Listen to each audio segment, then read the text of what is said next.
Amigos, buenas noches, bienvenidos a 24 horas. Siguen las reacciones al informe sobre la entrega de frecuencias. El asambleísta de gobierno y radiodifusor Jorge Yunda reconoce que tras el informe de Contraloría, el concurso de frecuencias de radio y televisión debería declararse nulo. Hola, Diana. Milton y amigos, buenas noches. Jorge Yunda, vinculado con las supuestas irregularidades encontradas por Contraloría, reconoce la falta de transparencia en los concursos. Con esta noticia empezamos hoy. Su nombre suena en uno de los grupos que, según la Contraloría, recibió el favor de la Agencia de Regulación y Control de las Telecomunicaciones dentro del concurso para las frecuencias de radio y televisión entre 2016 y 2017. Aún así, el asambleísta y radiodifusor Jorge Yunda sabe que el concurso montado por la Revolución estaba viciado. Y en forma mañosa y dolosa se intentó poner en este concurso a cierto, diríamos, proceso de este concurso para favorecer o perjudicar a alguien. Recordemos que la Contraloría ha señalado que 35 empresas relacionadas participaron por más de una frecuencia matriz y alrededor de esta trama habían 3 grupos. Grupo A es el del legislador Jorge Yunda, el grupo B es del empresario mexicano Ángel González, el grupo C es de Lenin Andrade. Por ejemplo, en el grupo A, cuya cabeza visible es del asambleísta Jorge Yunda, se identifican 12 empresas que postularon para 46 frecuencias, 37 fueron calificadas. El grupo B, con el empresario Ángel González como cabeza visible, tenía 18 empresas, postuló para 19 frecuencias, 19 fueron calificadas. El grupo C, del empresario Lenin Andrade, con 5 empresas, postuló para 13 frecuencias, 5 fueron calificadas. Yunda, quien llegó al legislativo de la mano de Alianza País, esta vez no duda en cuestionar al correísmo y su concurso de frecuencias. Se actuó con órdenes y afinidades. Quien está en oposición no le califiques para que siga con la frecuencia, y quien es nuestro lacayo, nuestro subordinado, pues favorécele.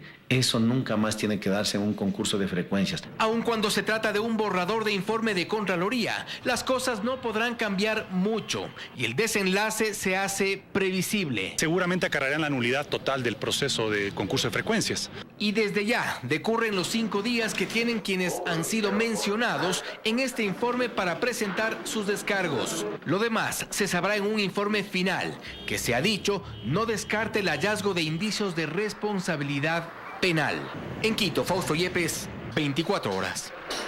Otro tema, el ministro de Energía y Recursos Naturales No Renovables, Carlos Pérez, aseguró que se trabaja en un decreto para que parte de los excedentes petroleros se queden en el país. Esto en el marco de la apertura de sobres para la explotación de 4 campos hidrocarburíferos. En total fueron 8 las ofertas que el gobierno a través de Petroamazonas recibió por parte de empresas privadas para el desarrollo de los campos Cuyabeno-Sanzaguari, Churalpa y Oso en el oriente ecuatoriano, así como el campo Amistad en la provincia del Oro. En ellos se estima una inversión de aproximadamente 750 millones de dólares. Buscamos incrementar la producción del país y, como ya lo dije antes, incrementar los recursos que estarán a disposición del presupuesto general del Estado. El proceso de captación de ofertas inició el pasado 13 de marzo, con la entrega de información sobre los proyectos a las empresas interesadas. Entre las características contempladas en los contratos están las tarifas variables indexadas al indicador internacional WTI. Buscaremos defender los intereses del Estado y de los ciudadanos ecuatorianos, pero a la vez buscar réditos razonables para las empresas que así deciden invertir y confiar en el país. En materia petrolera, los tiempos han mejorado para el país y las expectativas son altas. Así lo asegura Alex Galárraga, gerente general de Petroamazon. Como expectativa para el año 2018 es alcanzar los 6.146 millones de dólares. Para el año 2018 estamos preveyendo ya un 75% de utilidad sobre la renta petrolera. Es decir, que por cada barril de petróleo estamos entregando el 75% ya al Estado ecuatoriano. Galárraga también aseguró que la producción del ITT se ubica por encima de los 60.000 barriles diarios. Se prevé que al término de este año se superen los 80.000. Ya está llegando al ITT equipos que adquirimos este año y el año pasado, y son equipos que nos permiten manejar los procesos con mucha mayor eficiencia. Hay gran expectativa en el sector por el alza en el precio del petróleo, alza que el ministro Pérez cree se mantendrá, por lo que el desafío ahora dice es que parte de sus excedentes se queden en Ecuador. Que parte de los excedentes queden para el Ecuador, exactamente. Y en ese sentido aseguró que se planea la emisión de un decreto en las primeras semanas de junio. Carlos Acoto, 24 horas. La oposición en la Asamblea presentará este jueves el juicio político contra la canciller María Fernanda Espinosa por incumplimiento de funciones. Organizaciones sociales se unen a la solicitud y exigen que Espinosa retire su candidatura a la Asamblea de la ONU. Más de 50 firmas respaldan el juicio político contra la canciller María Fernanda Espinosa. Los asambleístas de Creo presentarán la solicitud este jueves.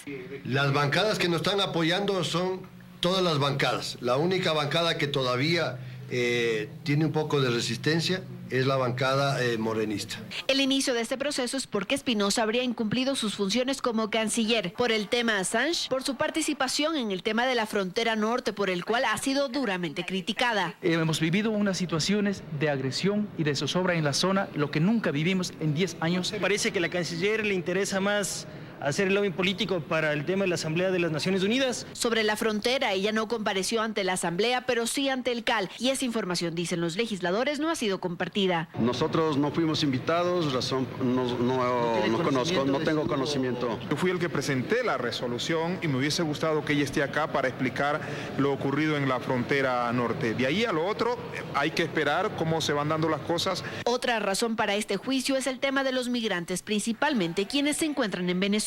Vamos a demostrar que hubo casos de xenofobia por parte del gobierno bolivariano de Venezuela hacia los ecuatorianos residentes en ese país y que la canciller, por disposición legal, debía haber actuado. Por eso las organizaciones civiles presentaron más pruebas ante los legisladores para que se adjunten al pedido. Ha sido una funcionaria completamente nefasta para nuestro colectivo, los migrantes. Le hemos solicitado a la canciller, al señor presidente, que declare a los migrantes en emergencia. Pruebas con las que también irán ante la sede de la ONU aquí en el país. Y es que además piden que retire su candidatura a la presidencia de la Asamblea General de la ONU. En Quito, Andrea Samaniego, 24 horas. Más noticias, la Corte Constitucional falló a favor de una pareja de mujeres para que inscriban a su hija ecuatoriana con sus apellidos. Según activistas LGBTI, esta sentencia marcará un cambio significativo en materia de derechos. Dicen que la justicia tarda, pero llega. En este caso ha sido un ejemplo claro. Se ha tomado 6 años, pero finalmente ha generado un fallo histórico. Esta es la forma en la que reacciona un activista en pro de los derechos igualitarios a la sentencia de la Corte Constitucional, que este martes resolvió a favor de 2 mujeres inglesas. Satia, su hija ecuatoriana de 6 años, podrá ser inscrita en el registro civil con sus 2 apellidos. Consideramos que el Ecuador con este tipo de acciones se pone a la vanguardia en el reconocimiento de los derechos humanos. Helen Bignell y Nicola Roden iniciaron su batalla legal en diciembre de 2011, cuando el registro civil negó la inscripción de su hija, que nació gracias a la inseminación artificial.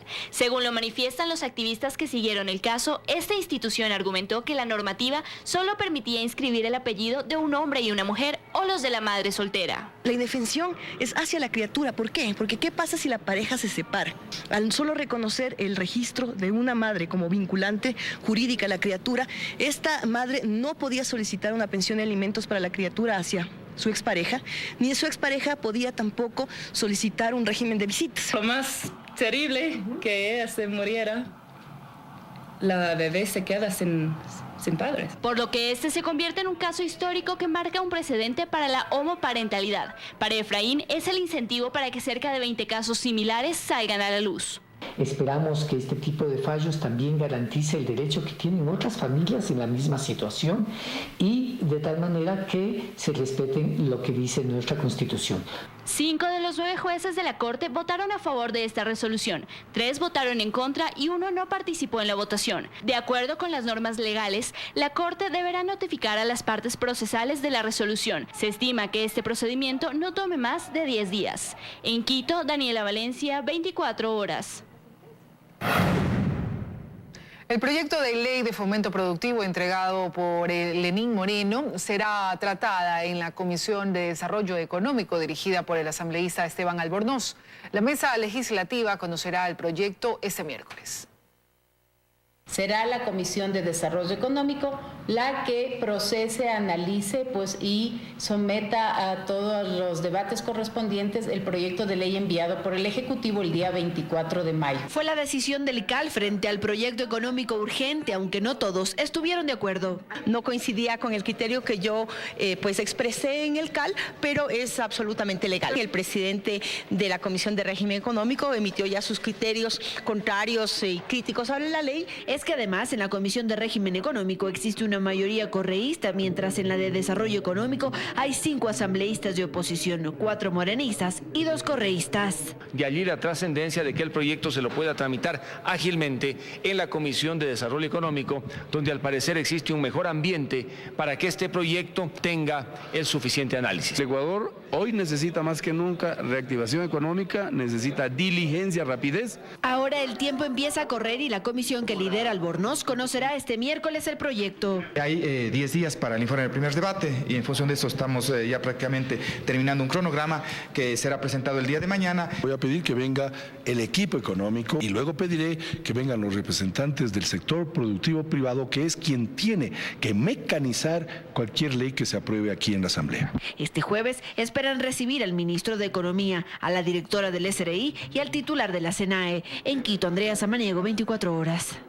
El Banco Central ya no será más la fuente de liquidez para el gobierno, según lo plantea el proyecto de ley de fomento productivo. A la fecha, el Estado mantiene una deuda con la institución superior a los 3.000 millones de dólares.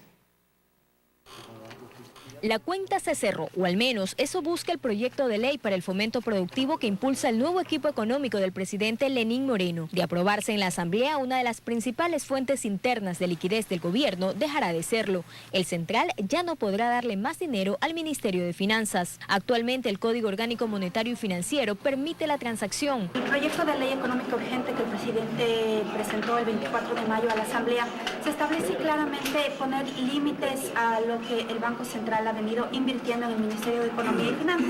Para este año, nuevas inversiones del Central a Finanzas ya no estaban presupuestadas, pero sí se habían programado los pagos. Verónica Artó, la gerente del Banco Central, explicó que el proyecto de ley económica urgente contempla una transitoria en la que se establece que Finanzas debe honrar sus deudas con el Central. Actualmente ascienden aproximadamente 3.100 millones de dólares. Para este año no habría vencimientos mayores. Los pagos están agendados para el 2021, 2023 y 2025. El gobierno anterior recurrió en varias ocasiones al Banco Central del Ecuador para obtener financiamiento mediante certificados de tesorería emitidos por el Ministerio de Finanzas. Sin embargo, estas obligaciones no eran contabilizadas en la medición de las deudas. En abril de 2017, el gobierno de Rafael Correa le debía al Central 5.858 millones de dólares y se agotaba el plazo de pago de los papeles. Entonces se decidió no pagar con dinero, sino con acciones de bancos públicos. Así se pagaron 2.100 millones pendientes. A finales del año pasado, la Contraloría inició una auditoría a la deuda de papel de finanzas en el Central.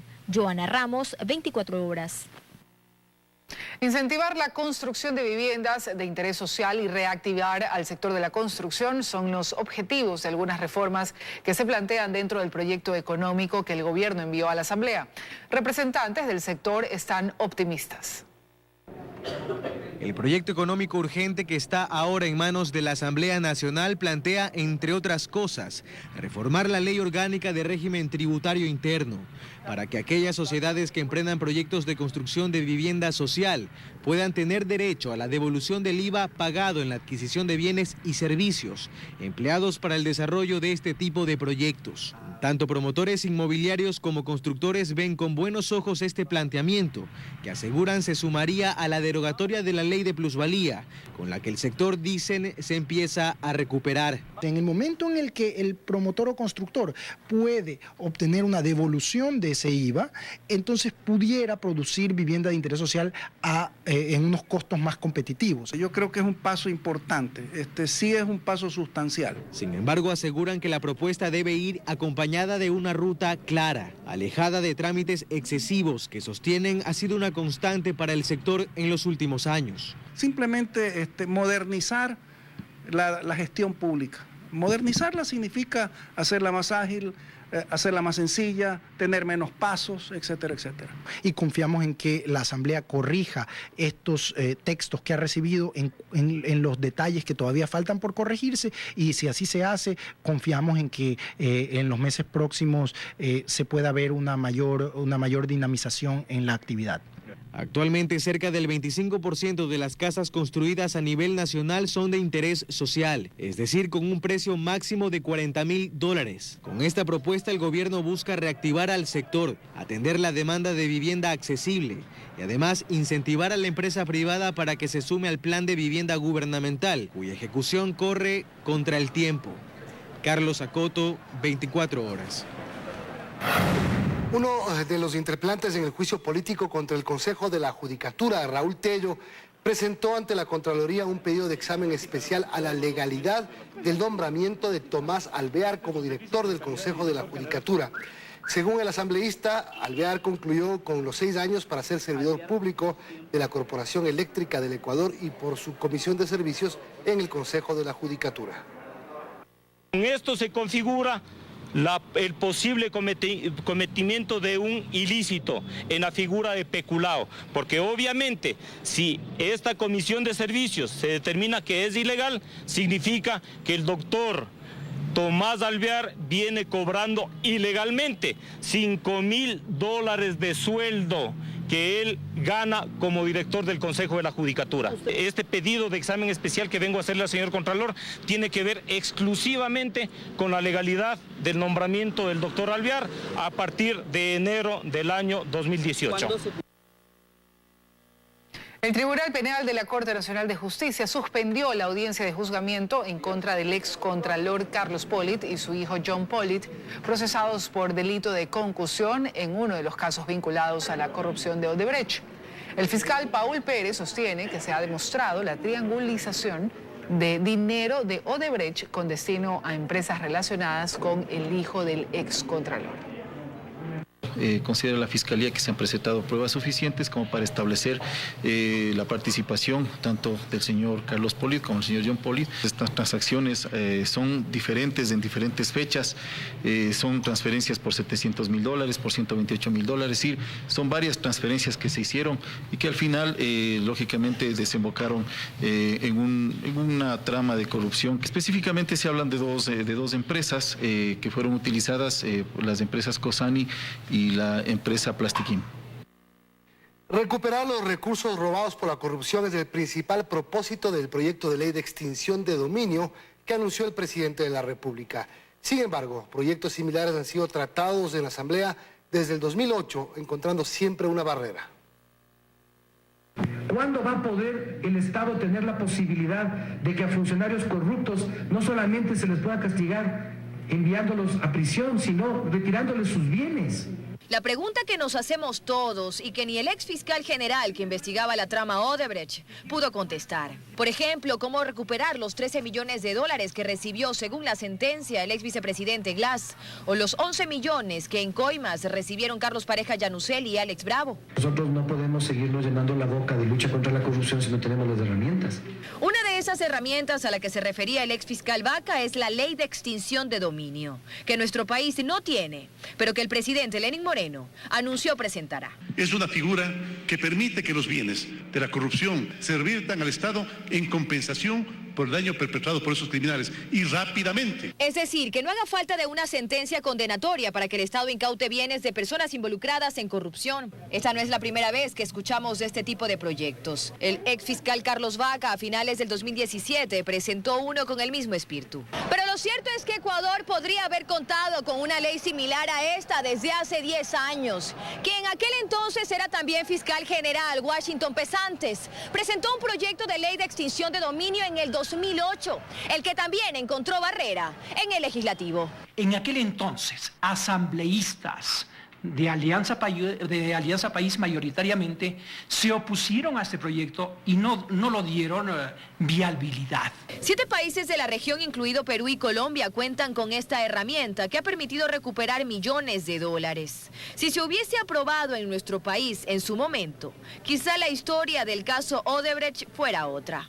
Pero Pesantes dice que no está todo perdido. Si el hecho generador de esta ilicitud se produjo 2, 3, 4 años antes de que se expire esta ley, la ley es posible de aplicarlo, porque el hecho antes de la vigencia de la ley ya se había perfeccionado. Ya veremos entonces cómo avanza ese tercer intento por aprobar un proyecto de ley, que como nos dice la experiencia no ha sido atractivo para la Asamblea.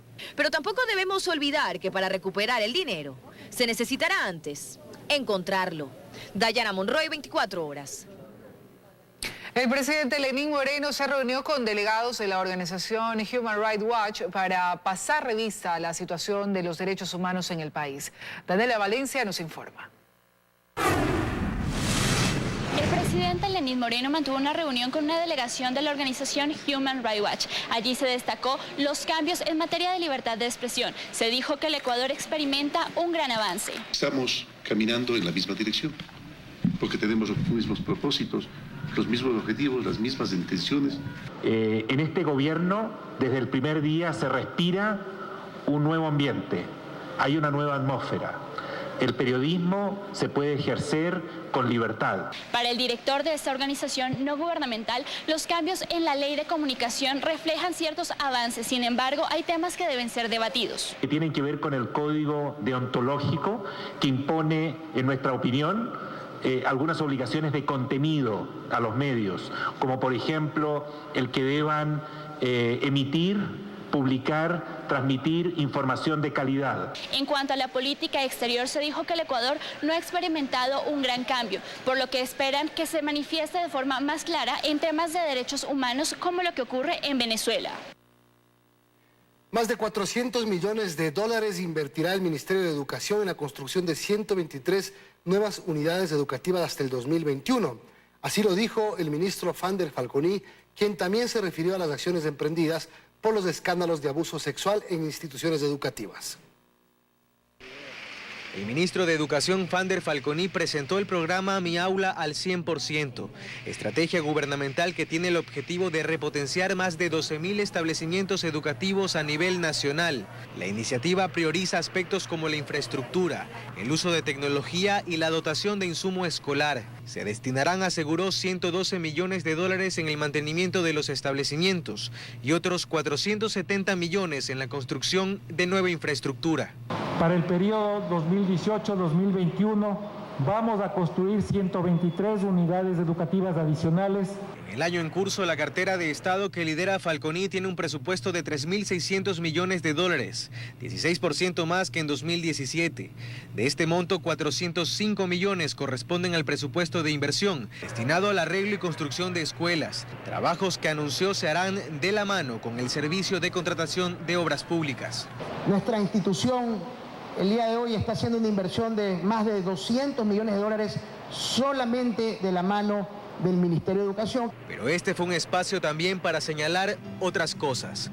Falconi fue consultado sobre las acciones que emprende el Ministerio de Educación tras recibir más de 3.300 denuncias sobre abuso sexual en establecimientos educativos, tema en el que es imposible pasar la página. De forma personal, he ido a la Fiscalía General del Estado, hemos entregado 385 expedientes para volver a reaperturar casos que estaban cerrados desde el año 2014. Esto con el objetivo, señaló, de que se investigue para aplicar las sanciones administrativas pertinentes y que a su vez, sobre todo, se sigan los juicios penales que sean necesarios para evitar que estos casos silenciados por años queden impunes. Carlos Acoto, 24 horas. Aumentan las denuncias de violación contra un miembro de la iglesia en Cuenca. Hasta el momento suman 5 denuncias oficiales de abuso sexual, donde el agresor sería el sacerdote cuencano César Cordero.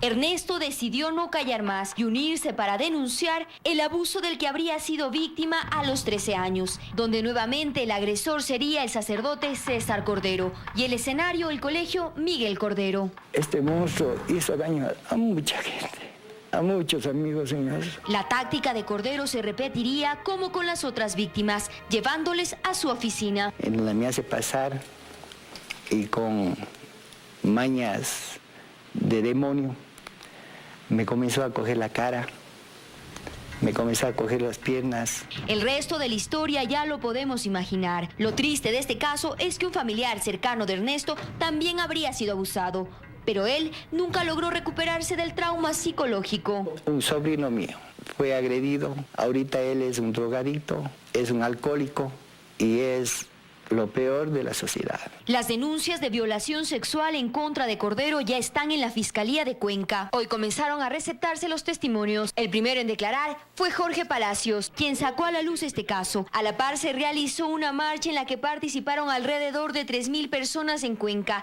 Esto como apoyo a las víctimas. Que queremos que más víctimas rompan el silencio. Sabemos que hay muchas víctimas en la ciudad y necesitamos que se rompa el silencio para que puedan decir lo que le sucedió en la niñez. Mientras que las declaraciones del sacerdote César Cordero se darían este miércoles. Sin embargo, no se sabe si asista, ya que como han informado las autoridades eclesiásticas, él se encontraría con un estado de salud delicado. Mientras que dentro del proceso canónico que sigue la Iglesia Católica, concluyó la etapa de indagación previa. Allí se tomó las versiones de las víctimas y del sacerdote Cordero. Fue el sacerdote de nacionalidad española Jaime Ortiz quien llegó al país y estuvo a cargo de la investigación. Los resultados se conocerían en 10 días. Les ha demostrado mucha cercanía, mucho profesionalismo en este trabajo y sobre todo les ha hecho llegar ese abrazo del Santo Padre. Fue desde la Alcaldía de Cuenca que mediante un comunicado se pronunció Marcelo Cabrera, quien condena los hechos que pueden afectar a niños y jóvenes y asegura que también desde allí han iniciado las investigaciones. Además, por una disposición administrativa de la Universidad Católica de Cuenca se habría retirado el monumento del sacerdote Cordero ubicado en la Basílica de Cuenca. Fernanda Ceballos, 24 horas. Una persona falleció y otras 3 resultaron heridas durante un accidente de tránsito en el kilómetro 36 de la vía Guayaquil-Naranjal. El suceso ocurrió esta madrugada tras un choque frontal entre 2 camiones y el impacto de uno de ellos con un bus de transporte interprovincial. 2 de las víctimas quedaron atrapadas, por lo que se requirió de unidades especializadas de rescate.